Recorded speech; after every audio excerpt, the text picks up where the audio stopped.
Family Theater presents Dan Duryea, Virginia Gregg, and Parley Bear. From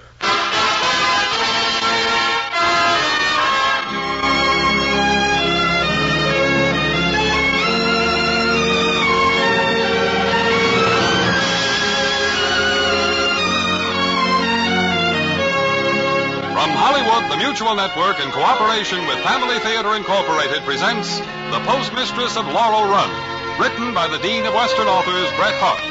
To introduce the drama, your host, Dan Duryea.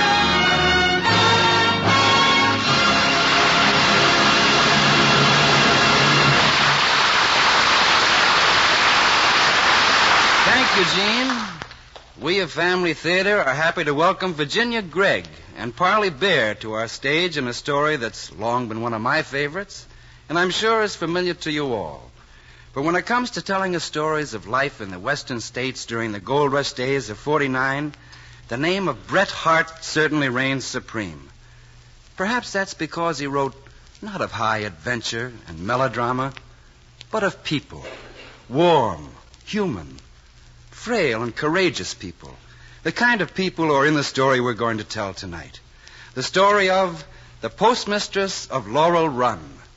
Let me tell you about it. The stagecoach carrying the mail has just passed through the little mining town of Laurel Run. Out of the whirling cloud of dust it left in its wake comes the trim figure of a young woman.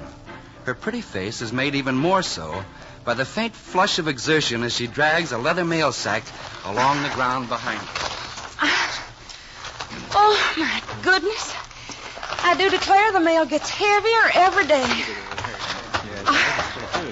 Well, now, Miss Baker, I'd be right happy to give you a hand. Maybe I could ease that bag along for you, Miss Baker. I could just lift it on my shoulder, Miss Baker. Now, boys, you know better than that. It's the rules.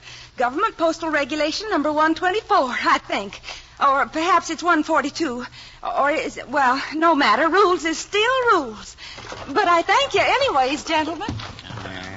Darn shame, that's what it is. Yeah, in fact, postmistress or no postmistress, ain't Miss Baker's job to be dragging them heavy sacks. Well, gentlemen, if a visitor to your fair city may be allowed to venture an opinion, I'd say the trouble lies in entrusting government business to a foolish, incapable, light-headed woman, such as this Mrs. Baker obviously is. So, that's what Miss Baker obviously is, huh, stranger? Well, maybe I better get you straight on certain things. Sit down. Yeah, well, now, really, I have no desire to... Sit down. Yes, sir. Now, did you ever hear of Johnny Baker? Well, no, I don't believe that I... Shut up. I'm a-doing the talking. Yes, sir. Johnny Baker was foreman of the Last Chance Mine. And in Laurel Run, everybody depends on that mine for his living.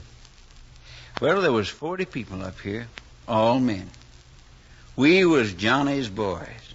And he was boss, pal, and even a sort of father confessor to all of us.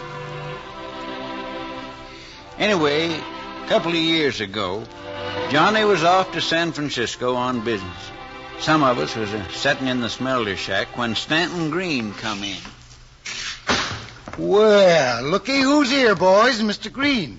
I might dressed up, ain't he? That's a fact, he is. He sure look mighty pretty, Mr. Green. Why, thank you, gentlemen. I reckon at least one of Johnny's boys ought to be dressed up for the occasion. Occasion? What's this here now occasion you're talking about? Well, Johnny's rigs are coming up the grade right now. Maybe you ought to get out there and see for yourselves. Johnny's back? Well, come on, boys. Let's give that Texan the old whoop and holler. Well, the old son of a gun, coming back so soon.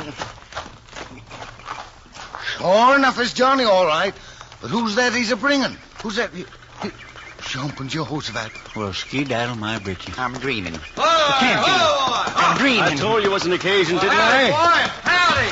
Step right on up here, boys. I want you to meet Mrs. John Baker's my new bride. You're new... Betsy, honey, here's some of my boys have been telling you about. This one here is Sam Martin. I'm delighted, Mr. Martin. Just positively delighted. This here is Bill Handley. Why, I do declare, Mr. Handley, you're every bit as good looking as Johnny said you was. Yeah, and here's my best friend, Betsy, Stanton Green. Well, we always figured we was living in God's country, ma'am. Now we know it.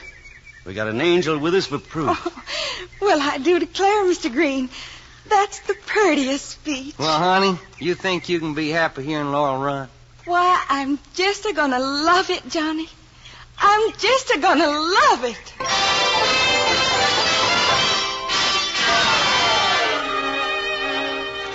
Well, being how Miss Baker was the only woman in Laurel Run, she sure had a disturbing effect on some of the younger, more foolish gents. And on some of the older ones, too. But she was Johnny Baker's wife, so all concerned kept their distances. All, that is, but Stanton Green.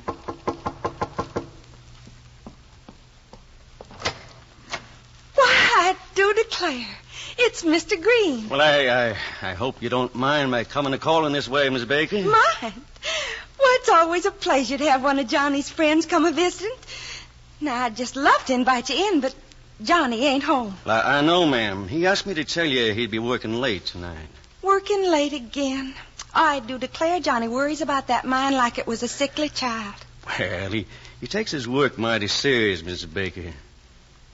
But, you know, it's a shame you got to stay cooped up in this cabin so much.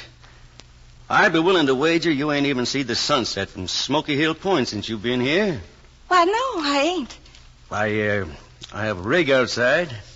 I take it as a favor if you'd allow me the privilege of driving you out there to see. Well, I really shouldn't, but just wait till I get my bonnet and cape. I'd take it as a pleasure, Mr. Green. A real pleasure.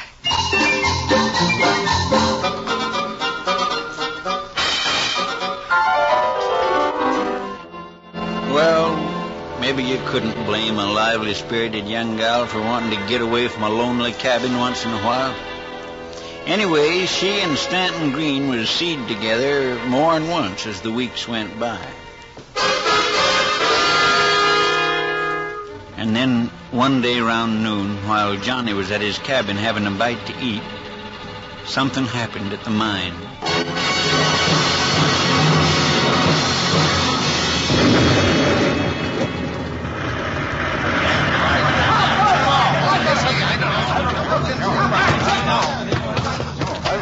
Where was it at, boys? What level?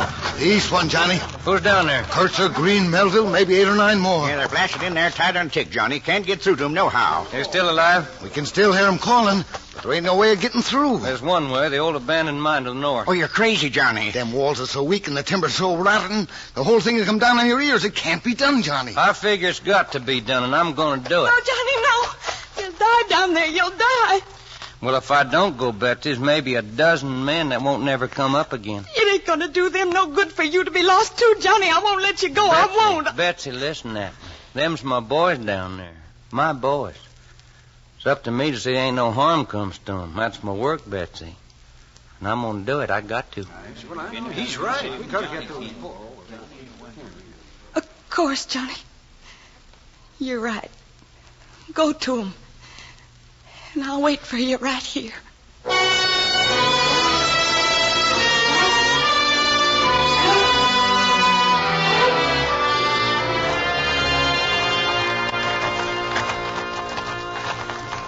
Yeah, pull them up, boys. Pull them up. There. That makes 11. Who's left down there? Only Stanton Green and Johnny. Here comes Green. Give him a hand, boys. Quick now, give him a hand. Up you come, fella. Up you come now.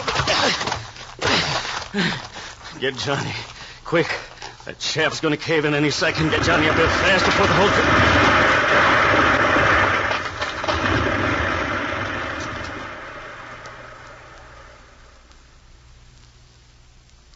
It's too late. The whole tunnel's gone. Thousands of tons of rock piled up down there. And Johnny's... I'll wait for you right here, Johnny. I'll wait for you. I'll wait.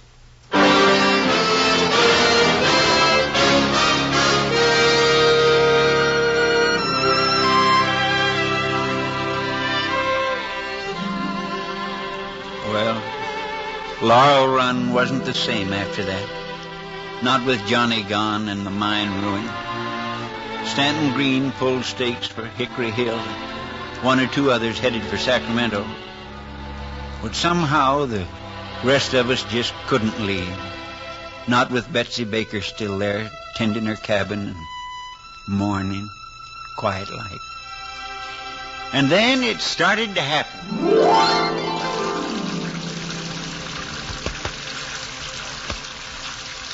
Oh, darn nuisance this here, washing clothes. Darn nuisance. Good morning, Mr. Hadley. Yeah, well, if it ain't Miss Baker.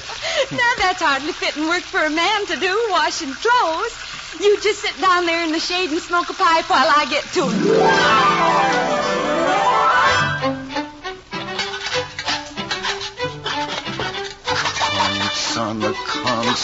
Conson.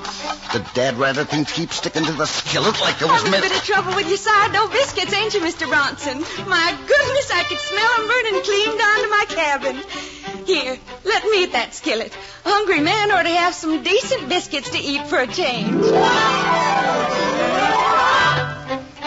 The gold is still there, ain't it, Mr. Martin? Sure it is, Miss Baker. And if the mine gets operating again, there'll be work for all you boys, won't there? Sure there will, but then you've got goodness, to have... what's the matter with all of you? Ain't you got backbone and gumption? Now, you just get a committee together and skedaddle off to San Francisco. And don't you dare come back, Mr. Martin, without the capital necessary to get that mine open again. Yes, sir. 40 growed men were ready to throw up their hands and quit. And little foolish Betsy Baker, little giddy Betsy Baker, pulled that town right up by its bootstraps. We did get the mine open again, and Laurel Run began to thrive and grow. Well, it was maybe a couple of months later that a delegation of us went calling up to Miss Baker's cabin. Well, I do declare, boys, this is quite a little gathering. Did y'all come up here just to see me? Yes, ma'am. That's right. That's a fact, ma'am. Yes, it sure is. Goodness, I ain't going to bite none of you. Ain't nobody going to tell me what this is all about? Well, you see, ma'am, it's like this, Miss Baker. Kindly. Oh, go on. You tell her, Bronson. Well, ma'am, it's this here way. We've been worrying about you and how you're going to get along. So we tried to figure ways and means, and Hanley went to San Francisco and give the argument to the general office, and, well, we got the appointment for you. Well, now what appointment's that, boys? As postmistress of Laurel Run, of course. Postmistress? That's a fact, Miss Baker. Of course, it's only temporary at first. And don't pay too much. But enough for you to get along, huh? And if we get enough postal business here... Then it'll be made permanent. How about it, Miss Baker? Will you take the job? What's the matter, Miss Baker? Did we hurt your feelings or something? No, boys. You didn't hurt my... Thank you, boys. I'll be both proud and happy to be postmistress of Laurel Run.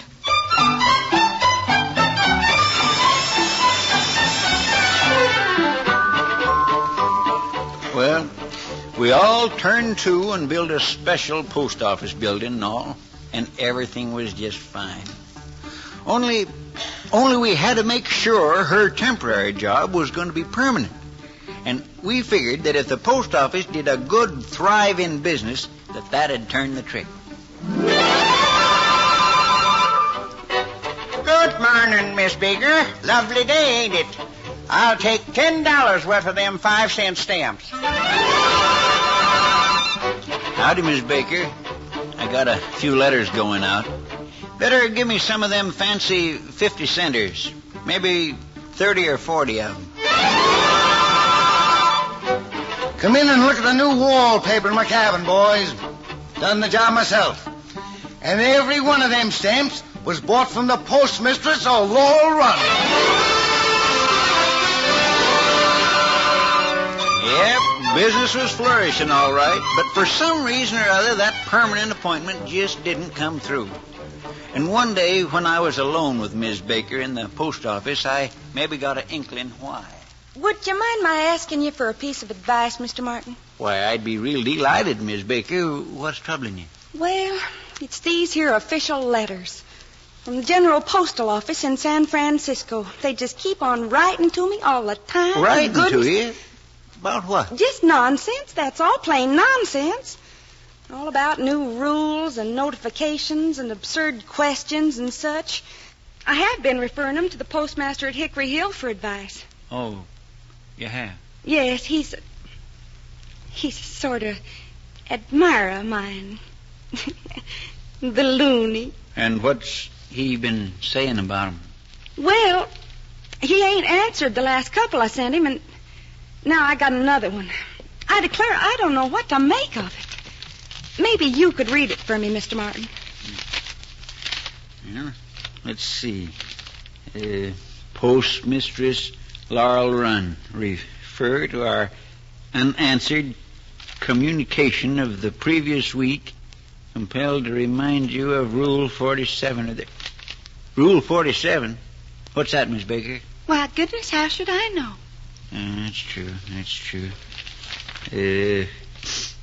Well, Miss Baker, seems like some valuable money letters has disappeared hereabouts. They seem to think you ought to know something about them. Missing money letters? Now, why would they imagine I would know anything about... Why, how dare they? What do they mean? Why, if they're insinuating that I had anything to do with those letters disappearing, Now, just you don't worry, Miss Baker. Me and the boys will handle this if we got to go to Washington and see the president. Well, if you do see him, Mr. Martin, just tell him for me he'd better run his post office a good deal better than he does. Goodness.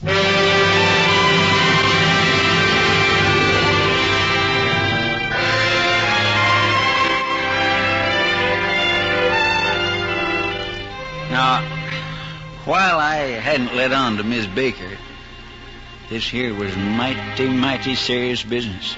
Money letters missing from government mail. So, when that stranger rode into town next day at sundown and made a beeline for the post office, I figured I'd better know what was going on. That's how come me to be sitting outside the open window, sort of casual-like, just as he went in to talk to her. Good evening, Mrs. Baker. I'm Harry Holmes of San Francisco. Good evening, Mr. Holmes. What can I do for you? Apparently my note of advice number 201 miscarried and you don't recognize my name. I'm Harry Holmes, the department agent from the general office in San Francisco. Department agent from... Oh, that one. Oh! Yes, that one, Mrs. Baker. Well, I can assure you, Mr. Holmes, you didn't have to come snooping around here. My register and way bills is in perfect order, and my cash receipts for sales of stamps are quite satisfactory. Satisfactory, Mrs. Baker? For a station of its class, the sale of stamps in Laurel Run is unprecedented in the annals of the Postal Service. Well, then. Actually, my business down here doesn't concern you at all, Mrs. Baker, except in a minor way. Do you happen to have my communications to you handy? Your Goodness. I sent him over to the postmaster at Hickory Hill. You what? Well, I couldn't for the life of me make any sense out of him, Mr. Holmes, so I just asked him what I should do. Mrs. Baker, he's the man we suspect of embezzling those money letters. Oh, no. Oh, my goodness, not... Oh... Well, that's why I'm here, to prove the Hickory Hill postmaster's the guilty one. But how can you do that here, Mr. Holmes? We mailed a decoy letter from Cripple Creek. Hickory Hill's the only station between there and here.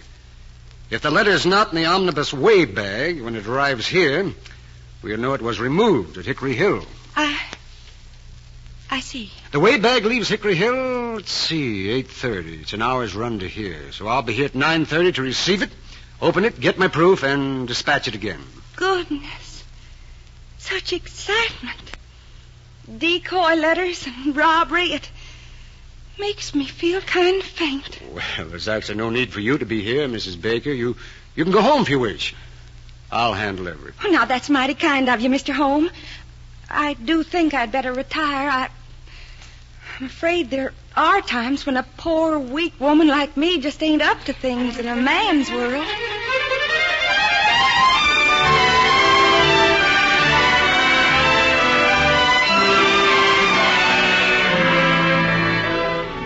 Well, now, maybe Betsy Baker wasn't up to things in a man's world, but she was sure up to something.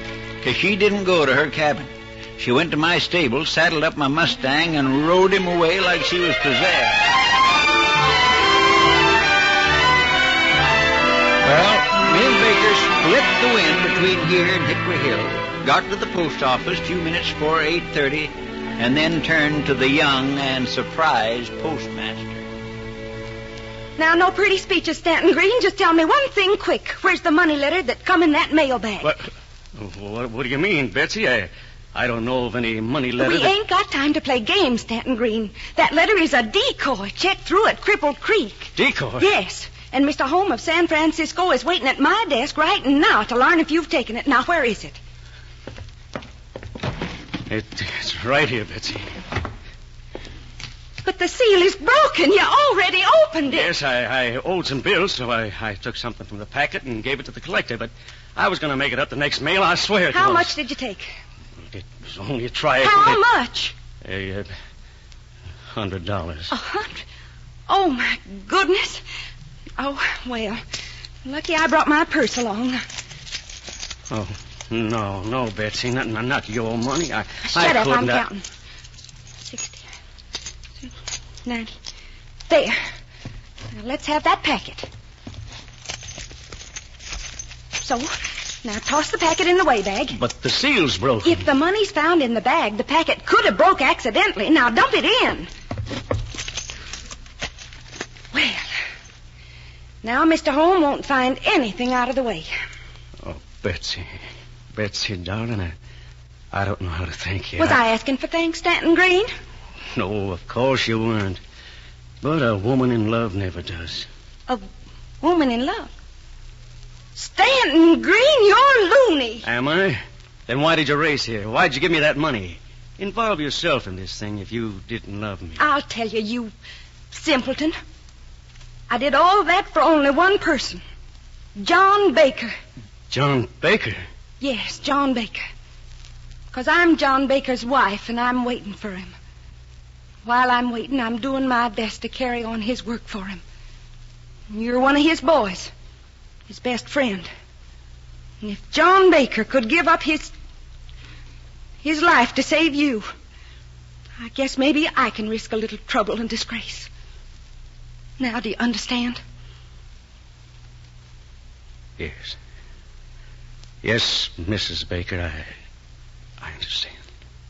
Well, then, take my purse, pay back the rest of the money you stole from the government, and if there's anything left, use it to start yourself in an honest life somewhere else.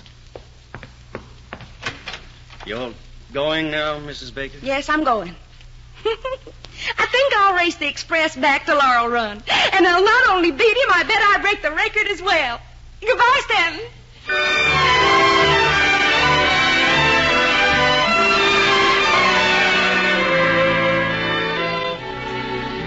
The expressman got to Laurel Run at 9:31. Mr. Holmes had the omnibus weigh bag in the post office at 9:32 1/2. And at 9:34, he'd finished counting the money. Why, I declare, Mr. Holmes, the money's all there. Yes. Yes, it is, Mrs. Baker. Stanton Green is safe this time, and I'm just as glad. You are? Yes. I understand the man was a close friend of your husband's. And a man who's more fool than knave. Now, perhaps this means he's learned his lesson and will make restitution. Oh, my goodness, I hope so, Mr. Holmes. Well, that finishes my work here. I'll be leaving now, but before I do, Mrs. Baker, did Stanton Green leave Hickory Hill and go away, as you undoubtedly advised? Leave Hickory? Go away? I don't know what you're talking about. Oh, no, of course you don't. Well, that's silly of me to have mentioned it. Oh, by the way, Miss Baker, you might be interested in learning something. Now, when the Postal Department puts money in a decoy letter, We always use marked coins. Always you mark? Yes. But then that's a bit of information I don't think you'll need as permanent postmistress of Laurel Run. Will you? Good night, Mrs. Baker. Marked coins. Well, I declare. Oh, goodness. My, wasn't Mr. Home the sweetest loony?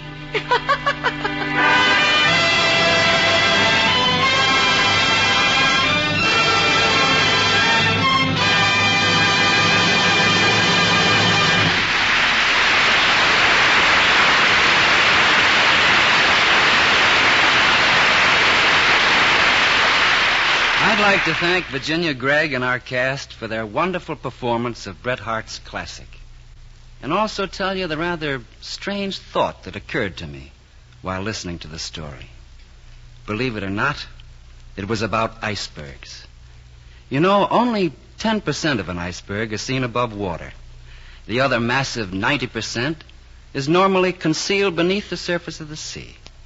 In other words, we see only the tip, the peak, the least substantial part of the iceberg. Now, what brought all this on?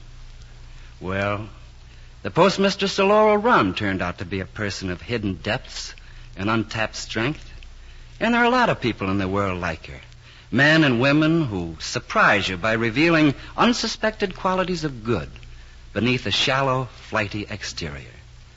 Times of hardship and crisis bring out the best in them, while others fail to measure up. And I've often wondered what makes the difference. That extra something which enables the really strong person to meet a challenge successfully. I'll guarantee one thing. Faith in God and in prayer has a lot to do with it. No individual, no family can help but be stronger if prayer is a part of their daily lives. It's a source of character. It's the concealed 90% of our character. We of the Family Theater invite you to find out for yourselves what prayer can do for you and your family. Why not begin the practice of daily family prayer in your home today? And then you'll realize that the family that prays together stays together. More things are wrought by prayer than this world dreams of.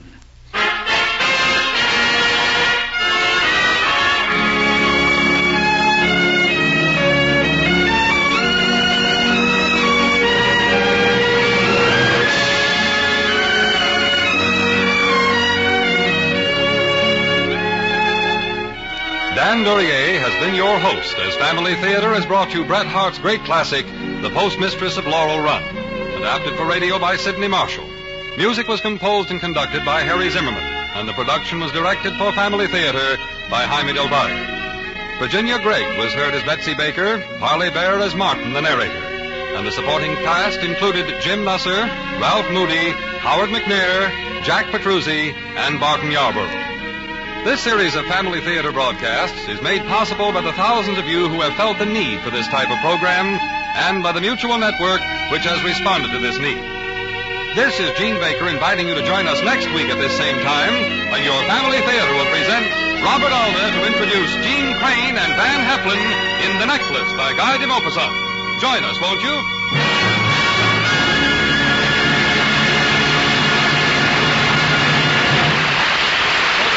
From Hollywood.